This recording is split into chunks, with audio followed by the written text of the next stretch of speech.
So what might be a skill set that someone would have to make them a good candidate for operating a routing node? Like, do you think this is someone who, like, would it be like a quant at a hedge fund that is, really good with like crunching numbers and managing data that could then like analyze big portions of the network and figure out what the correct, optimal spot to deploy capital is?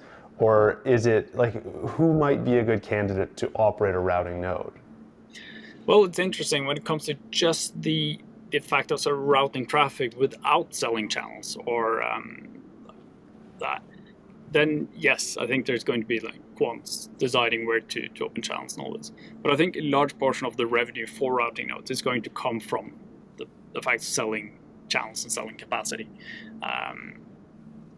So yeah, that might change the business somewhat, where maybe some of these routing nodes focus less on sort of tuning out the little small sort of extra gain you can get from having the right channel at any given moment, and focus more on being sort of well connected, almost like a telecom provider says that, oh, we have good coverage. So you can buy sort of liquidity from us, or telecom providers like, yeah, you can buy a cell phone subscription from us because we have good coverage, right? And that can also be branded and like, as we sort of enter that, you get into all kinds of emotional things that humans have, like trust and reliability of that provider, and everything that isn't just purely mathematical in terms of sort of, oh, should open channel there or there, right? Mm-hmm. Do you think that we see logistics providers, like people who are like Amazon, who's like managing the flow of, millions, probably billions of products around the world?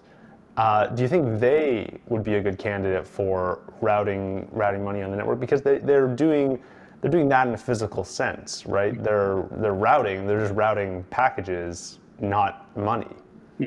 Yeah, it's super interesting. You can almost look at this network as a bunch of cars in different cities, like a postal service, right? And then, okay, we have many cars here and trucks and everything, and if we send them there, they're over there, and they have to bring something back, or they run back empty, right? And that is an extra cost. And I think people who work in those kinds of industries could have a benefit of sort of jumping into Lightning at some point as it grows. It's super interesting.